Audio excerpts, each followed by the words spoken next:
And we are rolling. Well, what's up, guys? I'm Cody Brockway, and you're back here on Brockway's Vinyl Bites for another Saturday night live stream. Yeah, this is actually kind of funny. I'll let the viewers in on what just happened here. So we made a mistake, and we made a mistake, and we thought we were rolling when we weren't. I'm a novice at this. Forgive me, but hey, we love it, and it's all in fun, right? Yep. Anyway, I'm Cody Brockway, host of Brockway's Vinyl Bites, and with me in the co-captain's chair is Mr. Wayne Fisher of A Pocket Full of Heap and Prisms of Prague. Say hi, Wayne. Hey guys. Awesome. I'm so glad to have Wayne with me. He's a great co-host, and I've co-hosted with him numerous times over on the Prague Corner with Scott Lade. That's always been a lot of fun. That's how I met him, and I'm really glad that I met you through there, Wayne, I got to say. And we're gonna do a killer show tonight. So tell me what you got going on in the future of A Pocket Full of Heap and Prisms of Prague. Well, right now I just finished filming my reactions to Epica Sabaton's Fields of Verdun with Apocalyptica Live. Dire Straits, Brother in Arms is one, and just a bunch more that I have coming out. And on Prisms of Prague, working through Gentle Giant, very eclectic band, different. Really like them. They're kind of that weird kind of, not like the big six of Prague, but you could probably say like the bottom, like the next tier down. Right. Awesome. Yeah, so that's all I got going on over there. They're a great band. I love Gentle Giant, and they were actually part of my 12 Days of Progmas series that I did. I don't know if you watched any of that, but I definitely did mention the Power and the Glory record. They are just awesome.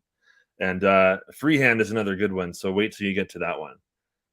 Yeah, I've got what is it? 3 Friends up next, and then Octopus. Yeah, so you're still near the beginning, right? Yeah. So you've already done at this point, I guess you've done In a Glass House and... Nope, not yet. Oh, okay. That's right. Yeah, because we're getting ready for the Gentle Giant stream in a couple weeks on the Prague Corner, right? Yeah, that's going to be a lot of fun. Oh, yeah. So let's talk about some honorable mentions here. So Wayne, I'm going to let you go first. You list off some of yours, and then we'll take turns from there. I didn't have these put down, so I'll just go off some of these that I think aren't going to be in the top 6. Sure. Budgie's debut album, fantastic, great heavy metal, hard rock jam from the 70s. Oh, yeah. Spellbound by Tigers of Pantang with the great John Sykes on guitar.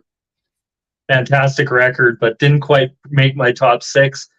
One other one I'll add in there, Blizzard of Oz by Ozzy, didn't make my top 6. That didn't even make my honorable mentions, but I love that record, man. Yeah, we're seeing... Thought about putting Diary of a Madman on there, but just couldn't do it. That's a classic album too, though. It really is. Yeah. And I gotta say, I hope to see that band on your shirt on your list.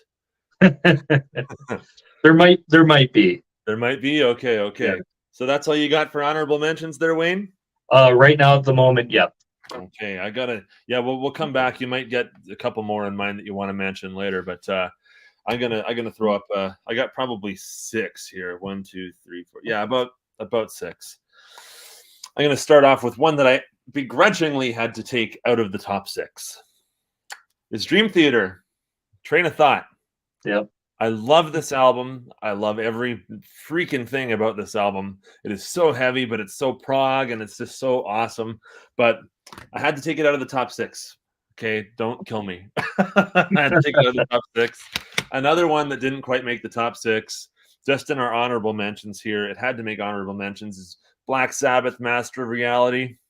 So you know the top 6 is going to be good if these are so far in the honorable mentions, right?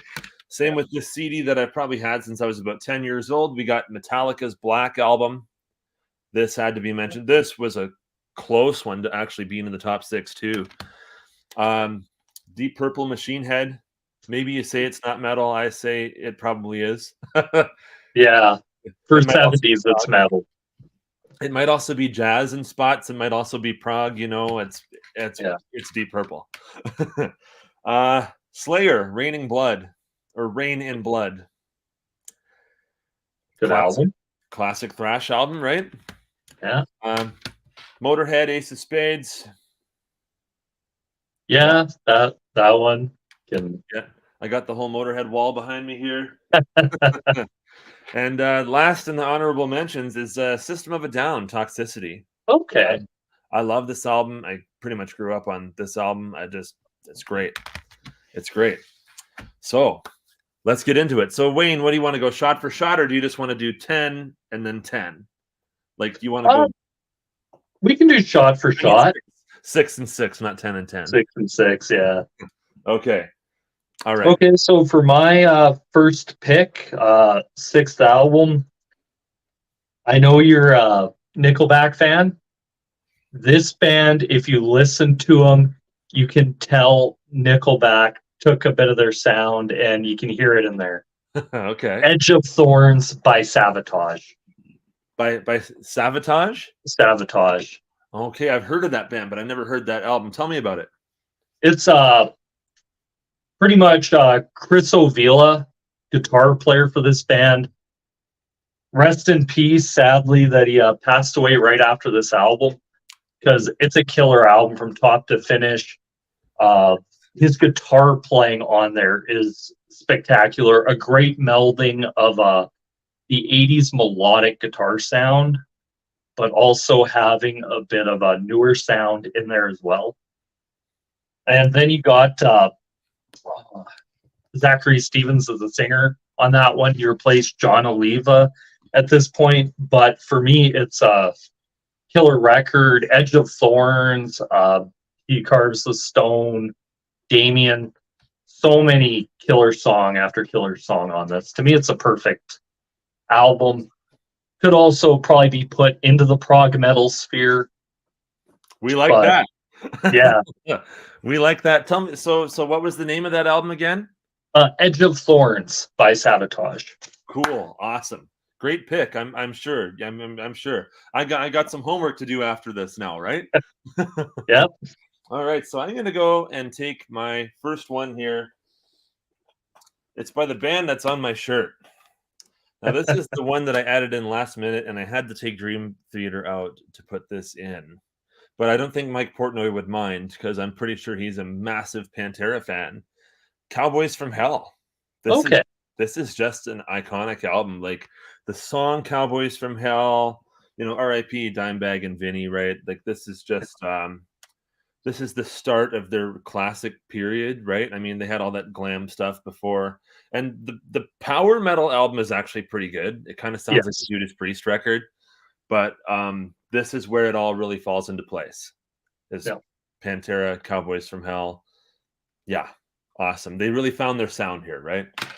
Yes, they did. Yeah, iconic. Oh, and we got Cemetery Gates. I know that's when that one kind of gets a lot of play, but it never wanes in its greatness. Yeah, it's a great song.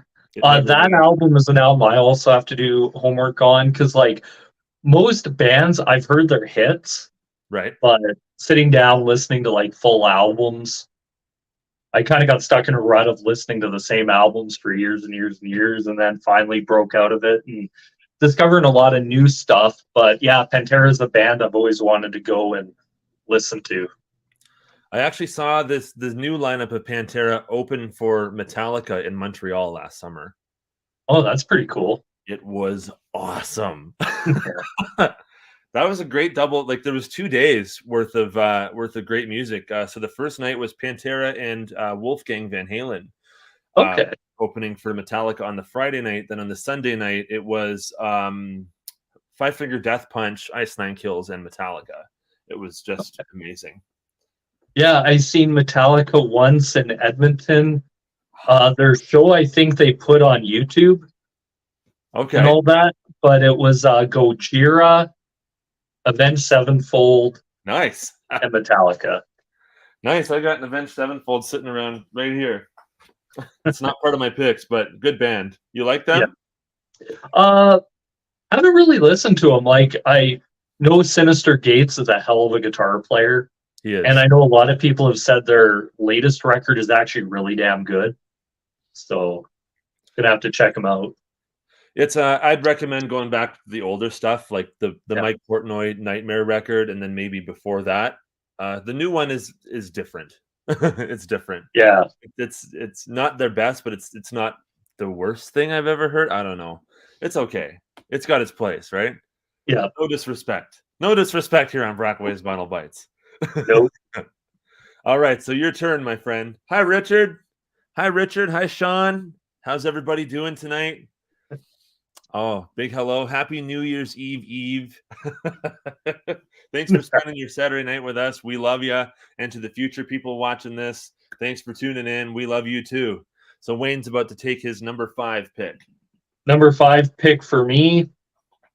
I'm gonna take 1987 from the album Triumph and Agonies by Warlock. Okay. Do you That album, when they talk about female vocals, I'll say Doro Pesh has more balls than most men. Singing, like, fantastic. We, fantastic song. Kiss of Death, I Rule the Ruins. Just a great sort of melodic 80s metal album. Nice. That even listening to it today, even with Tommy Bolin, not the famous Tommy Bolin that was in Deep Purple, but another one, fantastic guitar player. Like, his riffs on that album just kill. Awesome. And put it in today, and holy crap, I was listening to it and just hear Doro sing. She is probably the queen of metal, like, for me, at least. What about Lee Aaron? Do you know Lee Aaron? Yeah, I know of Lee Aaron. Heard of her.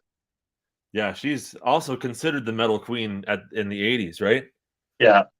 I'm going to tell you a fun little tidbit of information about Lee Aaron. Okay. My dad was her bass player in 1987. That's awesome. Well, so what was your number 5 pick there, Wayne? Just so the viewers Triumph and Agony by Warlock.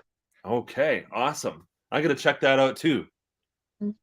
Yeah, it's the great thing. Also, the great thing on being the pro corner with Scott, you get a musical education. You get to hear albums you never even heard of. Oh yeah, absolutely, and that's what we're trying to bring into some of the audience of Brockway's Vinyl Bites too. I'm always pushing the stuff that, popular stuff too, but then I'm also throwing in stuff that's like, okay, maybe people have never heard this or haven't yet heard it. Maybe it's new or whatever else, right? Yeah. Okay, so it's my number 5 pick, Wayne. I think you're gonna really like this one. I just have a hunch that you're gonna appreciate this one. We got Megadeth. Rest in peace. We got Rust in Peace. Yeah. One of the top thrash albums ever made. I don't think there's any contesting that. I mean, some people are like, I don't like his voice, whatever, but hell with that. This is a great album. Like, this is actually, it's a masterpiece, if I'm 100% straight up. I know Dave has his haters, but I'll say, if it wasn't for Dave Mustaine, I don't think Metallica leaves San Francisco. Cliff Burton's not in the band because Dave pissed off their bass player enough that he quit. That made him go out and find a bass player. So, well, I mean, he wrote one of the best autobiographies too. I don't know if you read his book, but it's great. Yeah, I did. It's really, really good, and he seems to really have. He just really kind of put it all out there in that book, right? And he just he seems like he's more grateful now for the fame and fortune of Megadeth, the band, as opposed to the 80s, right? But he seems to have cleaned up, gotten off all the junk and crap that he was doing, and seems to really straighten himself out. So now my favorite song from that record, out of all the great, amazing songs on there, I absolutely love Dawn Patrol. I figured you were going to say that. It's the bass player in you, man. Yeah, like Dave Ellefson, when you talk about great metal bass players, he has to be in the conversation. And and then he gets let go from the band. That's a topic for another time, I guess, but that's really unfortunate for him. Be careful what you do on the internet. Yeah, well, Anyway, the music they made together was just totally fantastic, and that's a great Yeah. record. And you're right, he is one of the most like he's definitely well respected, but like in terms of like just the general population, well, if the general population even thinks about bass players and metal bands, he doesn't seem to get the recognition that I guess he deserves, right? Yeah. He's a phenomenal, like his grooves Yeah. on some of those are phenomenal. Oh yeah, I agree with you, man. I agree with you. That's my number 5. What's your Okay. number 4, Wayne? Number 4 for me, well, sticking with Megadeth, Peace Sells, but who's buying? Oh yeah. That album, I'll dare say that is probably one of the most evil sounding records I've heard. Like, for as great as Rust in Peace is, and it is a masterpiece, there's something about the darkness and the sinister nature of Peace Sells, but who's buying? Mixed on top of that, like you have Wake Up Dead, The Conjuring, Peace Sells, Devil's Island, one of my all-time favorite tracks, Good Morning Black Friday, on that album. Oh yeah, and Chris Just Poland. a killer record. Chris Poland. Woo! Yeah.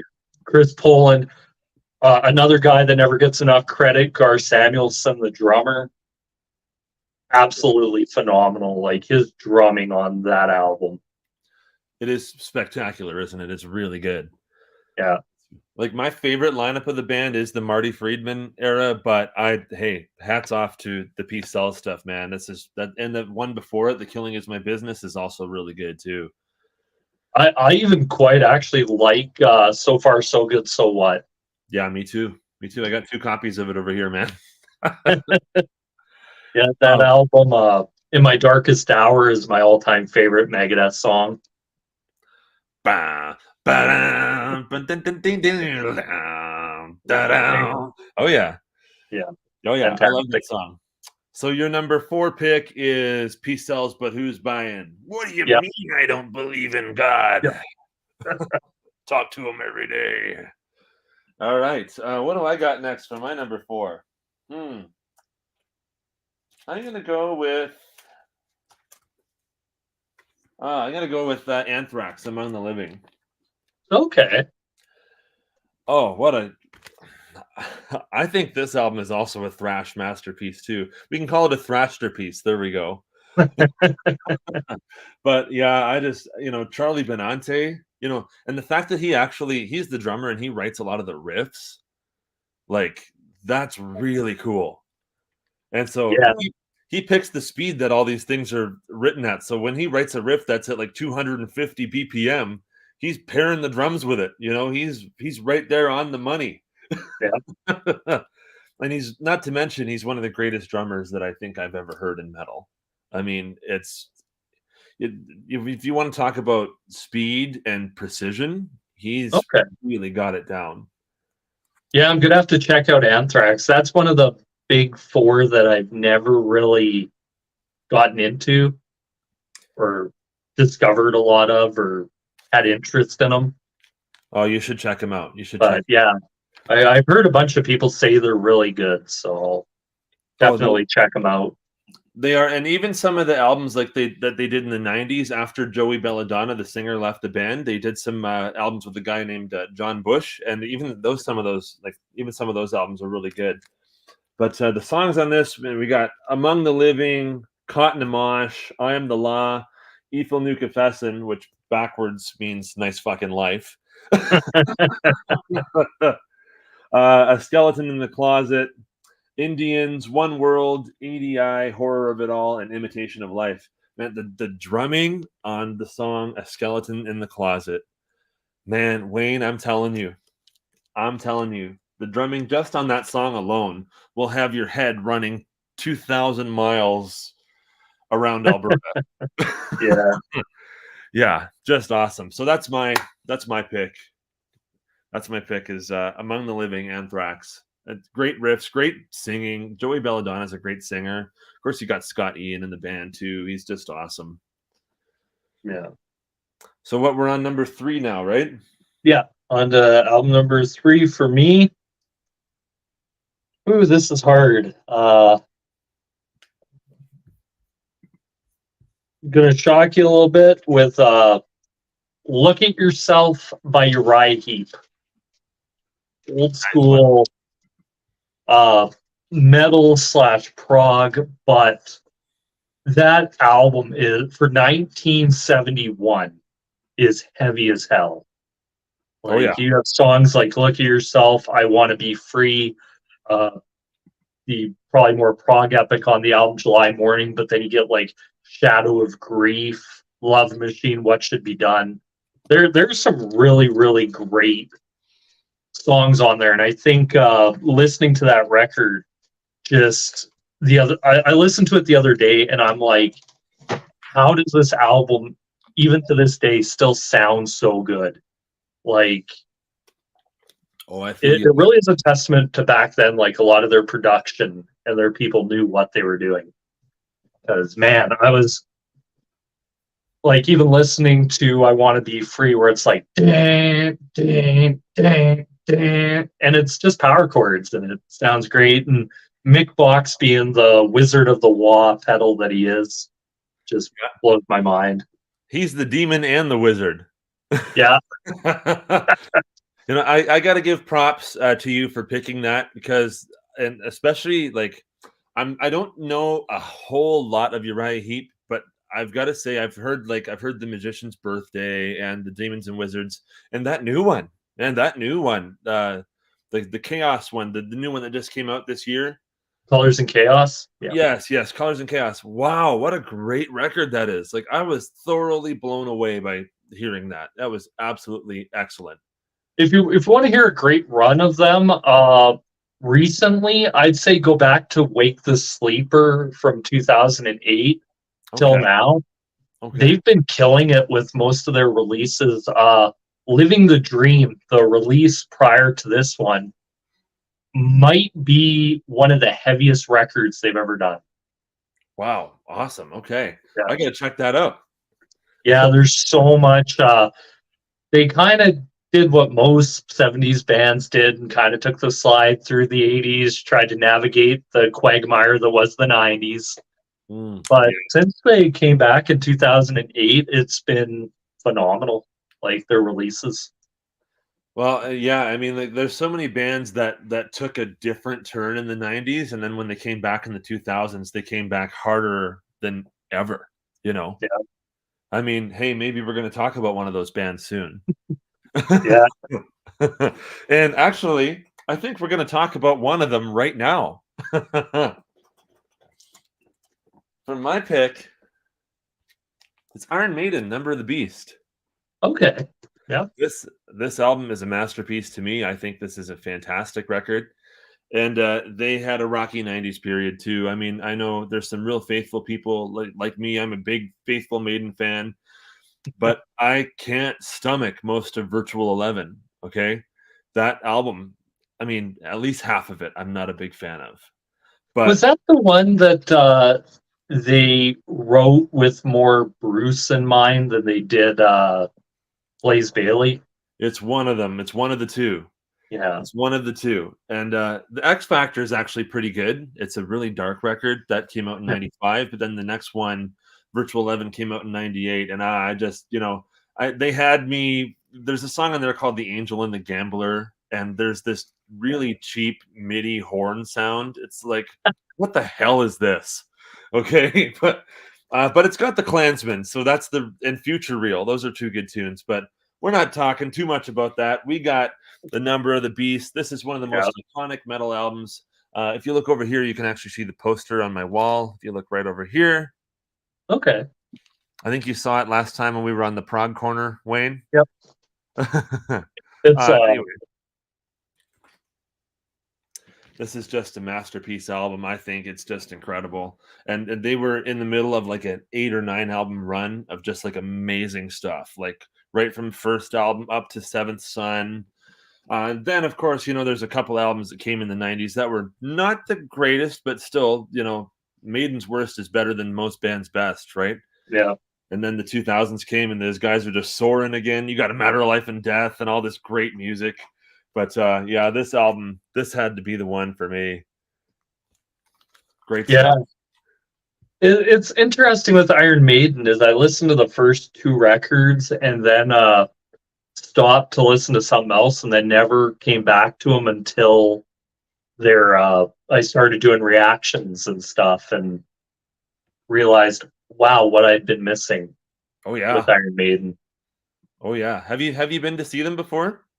No, I wanted to the last time they came through, just money was tight and couldn't. Yeah. And they typically, like, I've seen them twice now, and they typically only range about 150, 160 bucks Canadian a ticket. But this time they're going on tour next year. And I was looking to get tickets and it said like $600 on the thing. I'm like, no way. So I've Nope. never paid that much to see Maiden. So I'm going to wait till like the day before the show when the price comes down.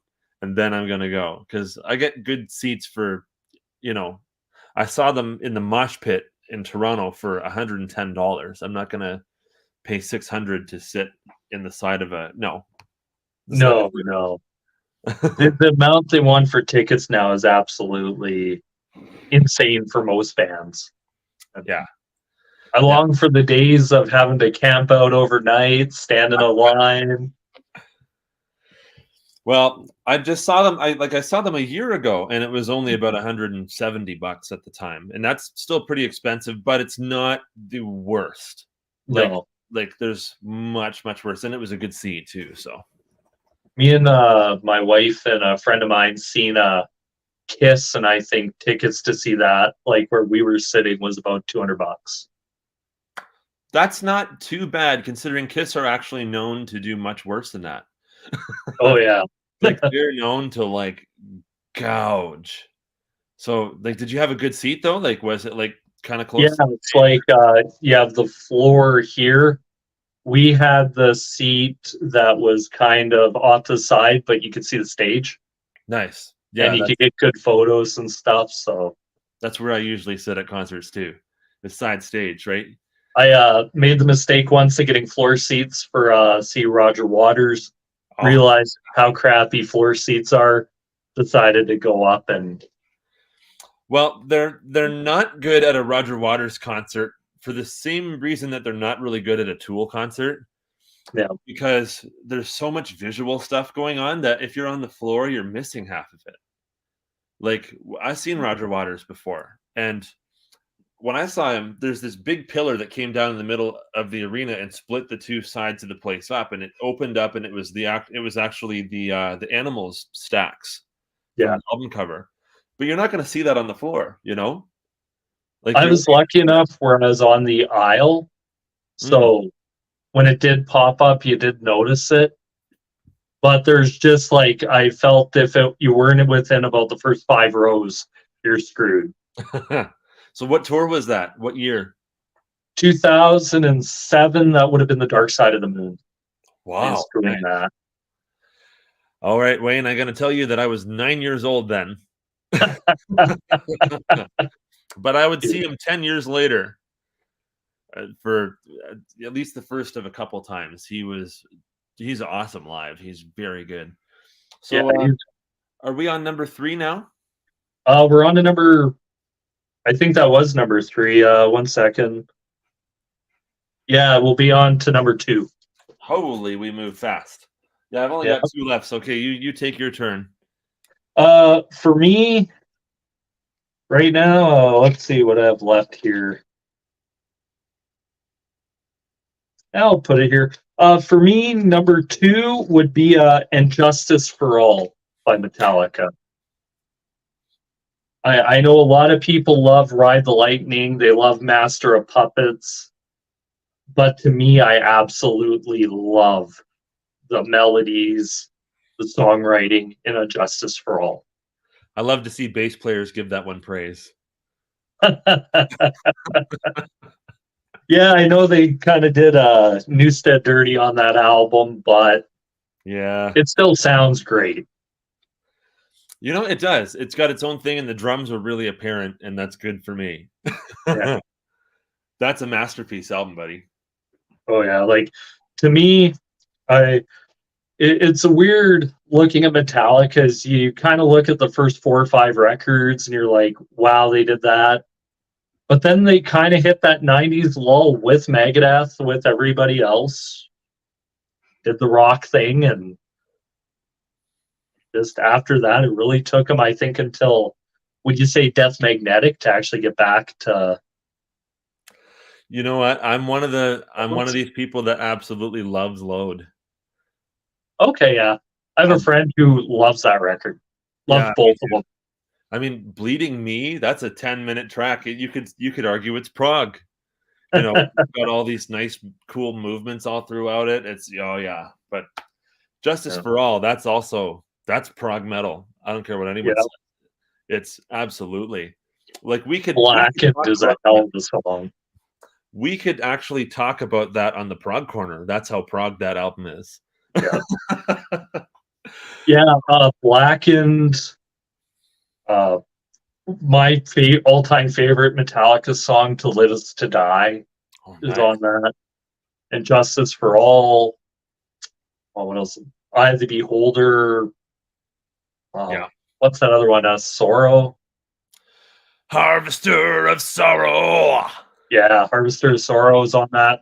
Just it's a great record. And when I was going through this, I started listening to these records, and I'm like, Jesus, for like, I kind of wish they would have carried on with the guy that produced this and said, "Fuck Bob Rock." Oh, I don't know about that. But hey, I respect your choices, man. You know what it is. Um, they definitely with Bob Rock, they did take a different approach, but people kind of say that it was Bob Rock's doing. I don't know about that. I think that it was, sort I of think it's mutual. yeah. Right? And it wasn't like it was a bad choice. Like the Black Album is a great record. So, so everyone that's viewing, just checking in to see how everyone's doing. Much love to all of you. Thank you so much. Thanks for joining us in the peanut gallery, as they say, right? Yeah. And for those who are viewing in the future, much love and appreciation to you too. So Wayne, your choice was Justice for All, right? Metallica. Yep. Yeah, we gotta talk about Metallica for a second here. I love them so much. Going to see them in Montreal was some of the most fun I've ever had. Um, and in relation to that song, they played one when I saw them. They played one, and the security guard, because this was on the second night, so we kind of made friends with all the people in our section. And the security guard too, she saw I was headbanging, man. You wouldn't have recognized me. I was going nuts. I was like, and we were just in the stands, but I was headbanging. Like I actually had neck problems for like a week after that. But Yeah. the security the security guard was so cool. One of the people that we met at the show said to the security guard, "Do you mind if me and all my friends here in this row go down to the front for like 5 minutes?" And the security guard at first, she was like, "No, I can't do that." And then this girl that we went with, her name was Chantel. I'm still friends with her now. It was so cool. We met at the show. She was great. She's probably watching this, but So but she's like, "Come on, please, please." And the security guard's all right, fine. You get one song. So the security guard, of course, was doing one, and she let us come down all the way to the front, like just above the mosh pit, right? yeah. And she said one song, so we got to rock out down by the mosh pit. And then I guess she thought the song ended when Kirk's solo at the dent part came on, because she's like, "Okay, guys, back up to your seats." I'm like, "Hey, I ain't gonna complain." She just like pulled the biggest, best thing she could do for us, you know. Yeah. Oh, I love that choice. That was a good pick. Great album. Like, for me, listening to Metallica, that might be my favorite Metallica record of all time. It's pretty great. Yeah. Got to give props to their new one too, 72 Seasons. That's a barn burner. I don't know. Have you heard that one yet? I heard it. I like it. Like, I know people kind of sour on Metallica. I'm like, they're not putting out crap. So No, they're not. They never have. it's everyone has their Saint Anger or their Lulu. So Yeah, that's hey, but we can forgive them for that, right? I mean, like yeah, ultimately without that album, we wouldn't have Metallica at all anymore. So, yeah. It's more on Metallica soon. So I got my number 2. I had to put this one in here. It's Holy Diver by Ronnie James Dio. He had just come out of Rainbow with Richie Blackmore and right out of Black Sabbath too, and now he was doing the solo thing. He's got the best freaking band pretty much that you could possibly find here. I mean, he's got Jimmy Bain, he's got Vinny Appice. This is actually a promotional copy. Check that out. You can see the promo Awesome. chant. Yeah, I just realized this. But and he's got Vivian Campbell, who's now in Def Leppard, right? Yeah. And he's in Def Leppard now, and you know. Anyway, this album is just totally incredible. It's a metal masterpiece. I mean, Stand Up and Shout, Holy Diver, Don't Talk to Strangers, Shame on the Night, classic album. Don't Talk to Strangers is probably my favorite song off that record. That's an incredible song. Really showed his range and just how good Dio was as a singer. He was. You're absolutely right. And my dad was in a Canadian band called Rabbit just back around 1981. I don't know if you've heard of Rabbit. It's Rabbit with a W. No. They opened for Black Sabbath for a couple nights on the Mob Rules tour.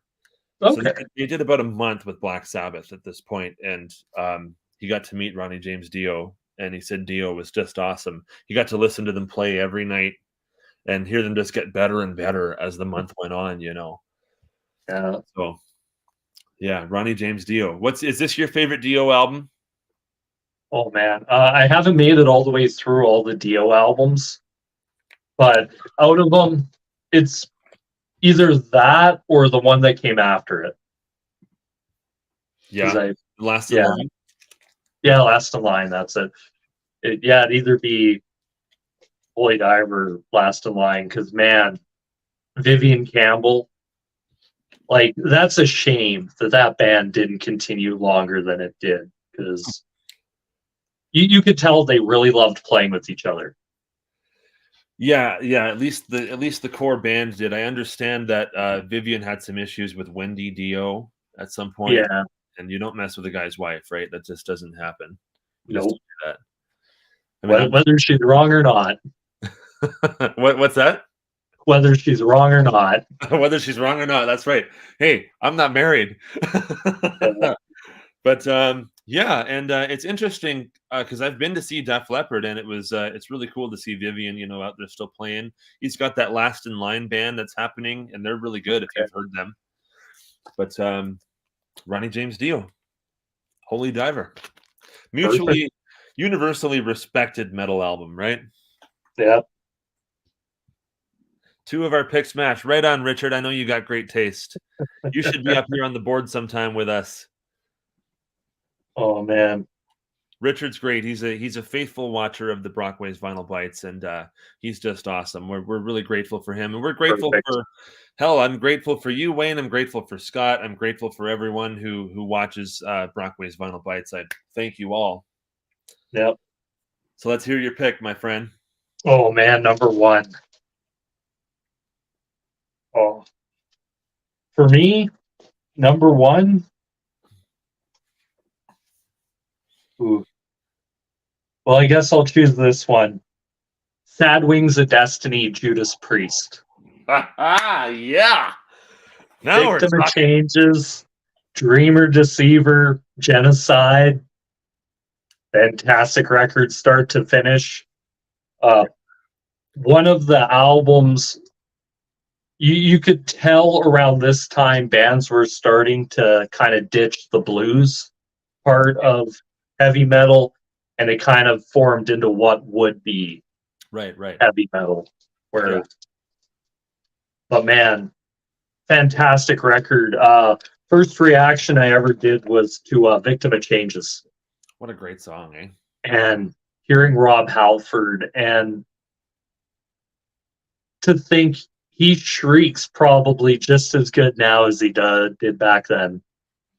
Oh yeah. And wow, but you also got the guitar playing of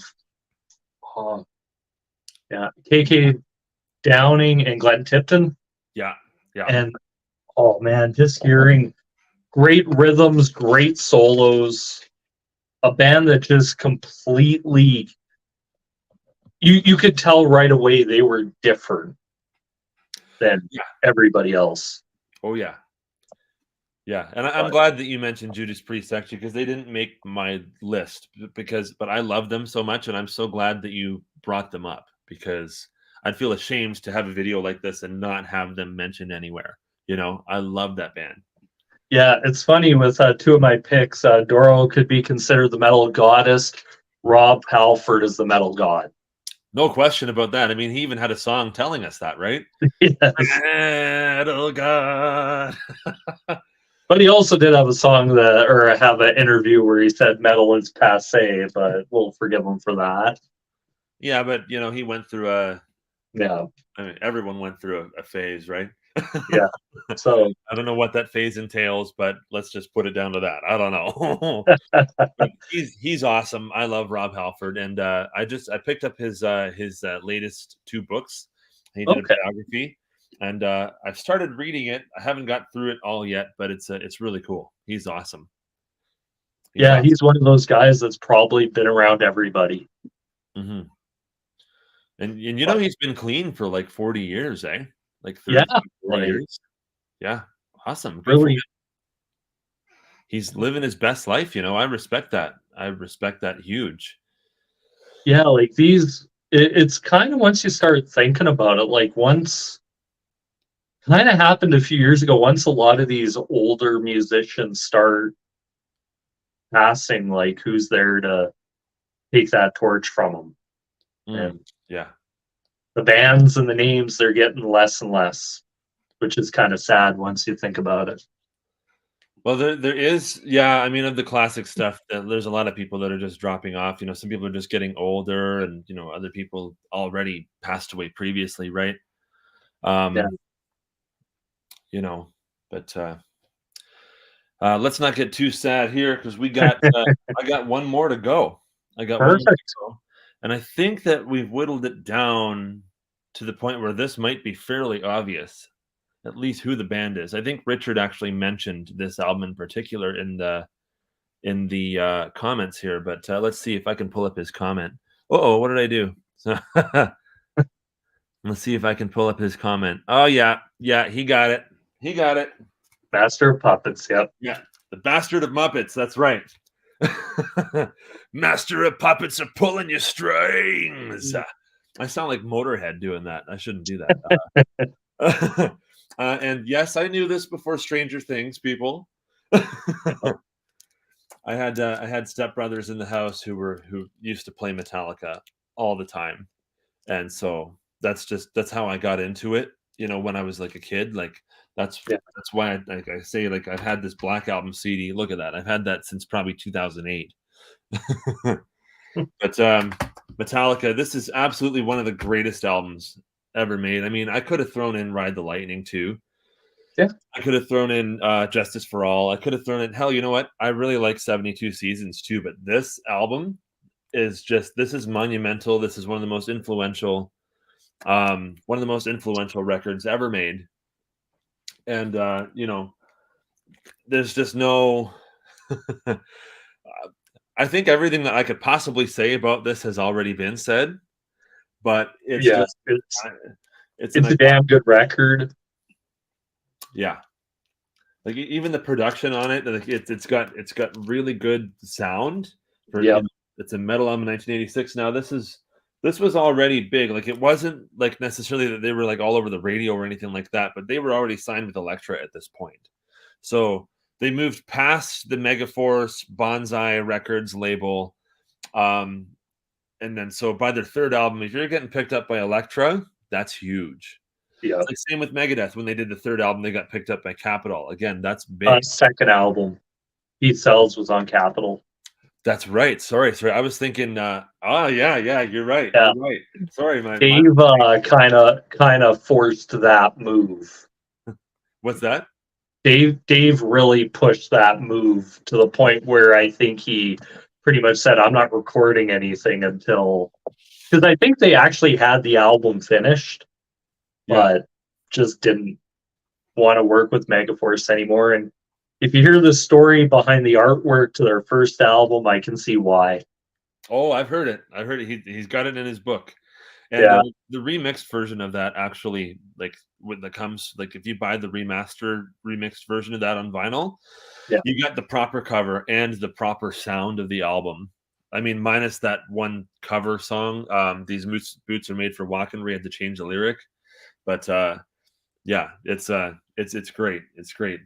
But talking about Metallica, one of the most monumental records ever, and they were, already in a streak of great stuff. I yeah. mean, and unfortunately, this would be the last album with Cliff Burton before he'd passed away. But pretty much every metal guy, I have a hard time respecting a metal fanatic who doesn't give respect to this. Yeah. I don't think such a person really truly exists. You know what I mean? There is some, but they're mostly just contrarian for the sake of being contrarian. Yeah, yeah, But yeah, I like the record. It's a great record. Like Orion's on that. I love that song. oh yeah. Master of Puppets, the title track. I think the only track I'm kind of on is the Leper Messiah. Okay. That's about it. But Okay. the rest of the album, start Welcome Home Sanitarium. It's a great record. It is, and most of it is still in their live set list to this very day. Yeah. Like even if they're not doing this no repeat weekend thing that they're doing right now, even if they're just going out and doing one show, even if they're just playing like the Metallica hits, right? They're going to be playing at least 3/4 of this album. And that, like, they're all long songs, like 8 minutes, 6 minutes, 8 minutes, 8 minutes, 5 minutes. It's like just totally awesome. And Disposable Heroes, I got to see them play Battery live, which is cool. Damage Incorporated, I love that. That's have you heard the Dream Theater cover of this album? No, I haven't. It's pretty interesting. It's not the original, but it's interesting to hear their take on it, right? It's so you should check that out, definitely. But well, here's also the other question: without the bands like Metallica, without Megadeth, where's prog metal? exactly. Like, they were kind of those bands pushing metal forward out of just being kind of 3-minute songs, pretty much. Yeah, and and Iron Maiden is another one of those too. Without bands like Maiden and Metallica and Black Sabbath, where is prog metal? That's a great idea for a future video. Where is prog metal? Maybe we should consider that. Where is prog metal without? Yeah, because that would be a great topic to really delve into. Because prog metal, you could even go back to Rush. Oh yeah. You could also, at points, guitar-wise, you could say Frank Zappa on that list. I love me some. Yeah, great choices. Awesome. Yeah. Great picks from you too, man. This has been a lot of fun. And I want to give a shout out again to 72 Seasons for those who didn't see us mention it before, because the new Metallica records, Death Magnetic, Hardwired, and 72 Seasons, they've just been on a straight kicking ass roll. They've been doing really good. And I'm here for the ride, man. They hit that later year resurgence. And I'm excited to hear another album with the new guitar player for Megadeth. Yeah, without Kiko. I wonder if Kiko go down. Do you think he'll come back? What's that? Do you think he'll come back?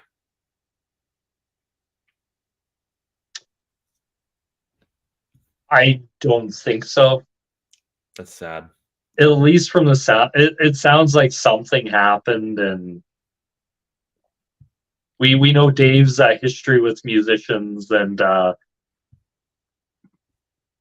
working with people. It's pretty much NFL, not for long. Or as Anthrax would say, NFL, nice fucking life, right? Yeah. But man, we got Ready some for praise. some honorable mentions? Well, I just want to, before we get into that, I want to say we got some nice praise from the peanut gallery here. Richard said you guys did a proper job with the metal picks. Thank you, Richard. Much Yes, appreciated. thank you. Sean Barnes said great picks from you both. I think he actually came over from the prompt corner. Perfect. Yeah, awesome. Thanks, Sean. Thanks, Rich. Thank you. Yeah, so let's continue with your latter half of the honorable mentions. There's a bunch of them. So first one that came to mind, Dark Passion Play by Nightwish, as a symphonic metal masterpiece. They're one with Annette after Tara left, and you could tell the band was angry as hell and wanted to write a really good record. So I listened. Best music, man. Anger. Yeah. Anger fuels some of the best art that we've ever heard. Oh yeah. This one, I'm not sure how many people would say this one, but I will. Back for the Attack by Dawkins. Okay. Is killer. You have Kiss of Death on that record, Mr. Scary, the title track, Dream Warriors for Nightmare on Elm Street. As George Lynch said, you might be cool, but you're not cool until you're snorting coke off the blades with Freddy Krueger. But killer record. If you're into that kind of AOR hair metal, definitely give it a listen. Well, I don't do drugs of any kind, but I still appreciate the art. Yeah, really. I still play drums too, so you know. Yeah. But yeah, George Lynch. Yeah, you either wanted to be Eddie Van Halen, Randy Rhoads, Yngwie Malmsteen, or George Lynch in the '80s. Oh yeah, and still he's got Lynch Mob, right? He's doing pretty good for himself too these days. Yeah. Next one, The New Order by Testament. Oh yeah, that is I'll say it. If they were ever looking at one point, who could have been the next Metallica? Testament. Oh, they got close. They got really close. That Practice What You Preach album, I'm like, wow, is this like something from the Black Album I never heard before, or what? It sounds just like Master of Puppets at times, especially the song Practice What You Preach. Yeah, that opening riff reminds me a lot of Master of Puppets. A very obscure album, Refuge Denied by Sanctuary. Okay. Features Warren Dane of Nevermore. Okay. Album was produced, I believe, by Dave Mustaine. Oh, there you go. Yeah. He was also, but he was in an project in the 90s too, right? Yeah. It's funny how all those people gravitated towards Dave, and then they ended up working together, whether it be Warren Dane and Jeff Loomis with Nevermore. Yeah. And all that stuff. This one had to be on the list. I had to put in my honorable mentions. Sabbath, Bloody Sabbath. Fantastic record. In my opinion, the best Black Sabbath record. Sabbath, Bloody Sabbath. I'll go to my grave saying that at that point, I don't think there was a more heavier riff than that just in Sabbath, Bloody Sabbath. It's fantastic. You're right. You're honestly right there. Like that's one of the heaviest riffs that was ever recorded in music. That came out in 73, right? So that, if you think that's a down-tuned riff in that section you're talking about, and you never heard nothing like that on records pre-1973, like not even King Crimson. And we have some really heavy stuff. Volume 4, yeah, Richard just mentioned Volume 4. That's a great album too, but I think that one that was the next album after this one, right? Sabbath, Bloody Sabbath.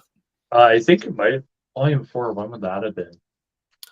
I think it was first. Oh wait, no. I think maybe it was. Wait, so we got the one before Sabbath, Bloody Sabbath. I want to say. First Paranoid, first album Paranoid, Master Reality, then Volume 4, then Sabbath Bloody Sabbath. So it's their fifth one. Yeah. Okay. Just a couple more. Sure. Don't Break the Oath by Merciful Fate. Nice. Okay. Okay. And Into the Electric Castle by Arian. I got some homework to do here, buddy. Yeah. Awesome. Awesome. Great picks, man. Great picks. I was unfamiliar with a lot of your picks, so I got to go do some listening. So I'm really glad that you actually had the idea to come on and do this with me, man. That was awesome. Yeah, it's one of those great things where you could come up with this list and everyone's going to have a different list. There really is no wrong list on this. So No, it's all opinion, right? It's all about what touches you the most, and so I think we got. And one more album, I just remembered it. The Headless Children by Wasp. Okay. I was never a big fan of that band, but I'm going to check it out based on your recommendation there. It's probably the least Wasp record they ever did. Oh, good. Okay, I'll probably dig it then. Yeah, because if you like Uriah Heep, Ken Hensley's on keyboards on this album. So Richard just gave you a nice compliment. He gave both of us a nice compliment. He said, "Nice job, and I like the pairing of you two guys." Oh, thank you, Richard. Thank you. Well, Wayne is going to be back many times here on Brockway's Vinyl Bites, and I'll probably feature on his channel too. But if you want to see more of Wayne and I, actually, you could check out the Prog Corner tomorrow, which is Sunday, New Year's Eve, at 1 p.m. Eastern Standard Time. And both of us will be there with Mr. Scott Lade. That's going to be a lot of fun talking about prog stuff. So, Wayne, we got to consider that idea that we had about the prog metal and what would prog metal be if this record never happened. Yeah. We should consider that. We should consider. Yeah, that'd be a good idea. Maybe we can do one next weekend. Maybe we can think about it and do one next weekend. Yeah. Yeah. Give it a thought. And, a couple of friends of mine and me are getting together on January 1st at some point. We haven't decided the time yet, but we're getting on the live stream here on January 1st, and we're going to talk about our 10 favorite albums of 2023. I'm just going to make it. I'm locking it down right here, right now. So, Wayne, if you want to join us, you're more than welcome. Okay. That's did do my top 10 prog albums of 2023 or top 20. That was pretty fun. So I might join you guys and just discuss some albums that. Sure. And it doesn't have to be just prog. I mean, half of my list is, maybe 3/4 of my list is prog, but there's a quarter that's not. Oh, there's no way. It's like I'll hear some and be like, "Yep, I like this." All right, so that's going to probably go down on January 1st. Okay, I'll see what I'm up to that day and let you know. Cool, awesome. So so just for the people who weren't paying attention or weren't on the stream yet, way earlier on in the beginning, just give us a recap of what's going on with the Pocket Full of Heap and Prisms of Prague, and tell us. Well, Pocket Full of Heap right now just filmed a bunch of reactions today and going to just be uploading them within the coming days. Prisms of Prague, I'm continuing my journey through the weird world of Gentle Giant, and really at this point digging it a lot. One thing I have to say about Gentle Giant is looking at the amount of instruments they used on those first two records. How the hell did they pull that off live? And my dad went to see Gentle Giant in '77, and he said that all the guys in the band swapped instruments on stage. It's unbelievable. It's unbelievable. So good. Yeah. Well, I want to thank Mr. Wayne Fisher for coming out to join us here on Brockway's Vinyl Bites tonight. And if you haven't yet, you got to go over to his channels, A Pocket Full of Heap and Prisms of Prague, and you got to hit that subscribe button for Wayne here. You've got a lot of followers on your channels, actually. You really do. So But you know, if there's anyone that's new that hasn't seen his channels, definitely go hit the subscribe button. And Yeah, I pretty much, when did I start? It was a few months ago I started Prisms of Prague. Like when I started Pocketful of Heap, I really had no idea what I was doing. Took me about a year to even hit 60 subscribers, and I hit that within a few months on my other one. So yeah, awesome. Good for it's you. yeah, and check out the Prague Corner tomorrow. We're going to be talking about great album closers Yeah. of Prague albums, which is a topic that I told Scott I just came up with 30 off the top of my head. Now I'm going to have to maybe put them down and see even if Scott will agree, like my last one I did, if they're actually Prague. Awesome, awesome. Yeah, I Yeah. got picks. I haven't shared my picks with anyone, but some of them are Prague adjacent. That's about. I mean, obviously it's all Prague, but there's a couple that Yeah. maybe are considered Prague adjacent. That's the farthest Yeah. pins. As Scott says, Prague's just music, but better.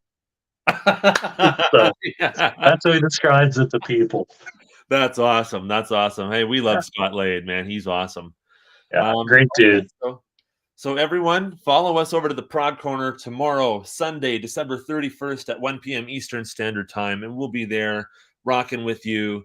And we'll be talking about our 10 favorite album closers, and some honorable mentions will be had there too. For sure. I had to. I actually put Queen's Bohemian Rhapsody on my list, but then I had to take it off because I realized it wasn't actually the last song on the album. Yeah. So I'm like, oh. I lucked out because one of my choices, the next song is only about 30 seconds. So I just combined it into one. I should have done that. I should have done that with Bohemian Rhapsody and God Save the Queen. But I'm like, you know what? I'll throw this into honorable mentions and give room for something else, right? So it worked out. But thank you so much, Wayne. Godspeed. Much love to you, my friend. We'll see you tomorrow. Yep. See you tomorrow. Rock on. On.